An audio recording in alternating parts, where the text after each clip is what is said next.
Andrea and Chris Fabry used to live in this beautiful 5,500 square foot home with their 9 kids and 2 dogs. They had it all. Chris, a successful Christian radio host and author, and the kids thriving at school, home, and church. But in 2007, they discovered mold in this bathroom. The Fabrys cut into the wall, accidentally releasing spores and setting off a series of health problems. They ranged from rashes to diabetes, and then worse. Chris Fabry remembers 11-year-old Reagan's constant vertigo. This was a child I had to literally carry to the bathroom so he could throw up. And no doctor would say, they would say, you can't have vertigo all the time. That's not possible. 10-year-old Caitlin had to give up reading after her vision blurred. Next, 7-year-old Colin became sick. He would be doubled over with abdominal pain, sobbing, and migraines where he would scream. His headaches would be so severe that he would just literally sit there and scream. And then it was all 4 kids, then every night was like that. At this point, the Fabrys had no idea that mold was to blame. Part of the problem, remediators used fans on the mold, spreading toxic spores throughout the home. Also, 30 doctors questioned the Fabrys, but not one asked about their environment. I would have doctor after doctor look at me and say, have you thought of a psychologist for him or her? Have you thought of just sending them back and giving them a little bit of tough love? I think that's what they need. Finally, a year later, an indoor air test confirmed Andrea's deepening suspicion. Dangerously high counts of mold spores in several rooms. The toxicologist told the family, "Your house is killing you. Get out." And so they left, leaving behind everything, even putting down their 2 dogs to prevent future contamination. It turns out that there's only a handful of doctors in the country who specialize in treating mold. And so the Fabrys decided to move to Arizona to seek the help of Dr. Michael Gray, who specializes in treating mold and practices in rural Benson, just south of Tucson. The Fabrys have had a pattern of illness that reflects what we've been seeing with other patients. Gray says urine tests confirmed high levels of toxins in all 11 family members. But he doesn't blame their doctors. He blames the medical system.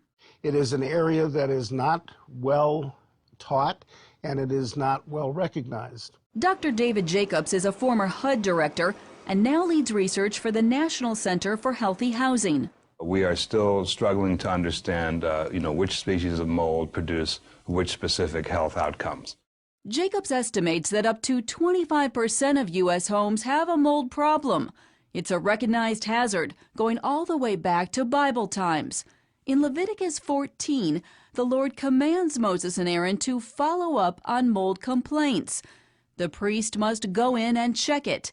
He must look carefully at the mold that is on the walls. Today, the World Health Organization says exposure to toxic mold can hurt the cardiovascular and pulmonary systems and even lead to death.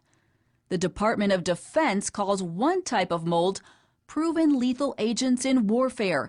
A lengthy report cites symptoms including vomiting, bleeding, shock, and rapid death. These substances that we're talking about include amongst them the most toxic substances known to humankind that are naturally occurring in the environment. And because we use them for chemical warfare, we need to know how to protect our troops. But the EPA's website has just one paragraph on how mold can cause health problems.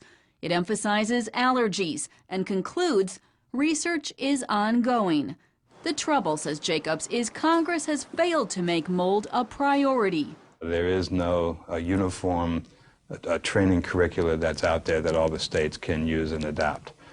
We do have that for lead and for radon. We're breathing mold right now. It's not whether or not there's mold in your home. It's just whether or not there's unsafe levels of mold in your home. David Collier's company cleans up mold. The key, he says, is keeping your home dry. There's a lot of opportunity for water to drip inside here, and it's a dark area. Areas to watch for: leaking pipes under sinks, water coming in around windows, and unventilated bathrooms.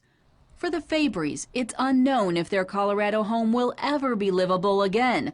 For now, They are simply trying to recover.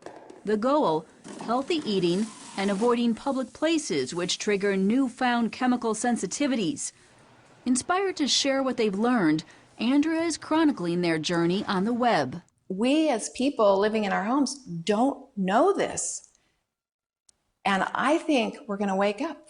I think it's coming, just like lead poisoning, tobacco. I want to get to the redemption side of this, but first tell me. Chris Fabry is hosting his radio show in a makeshift studio in their rental home.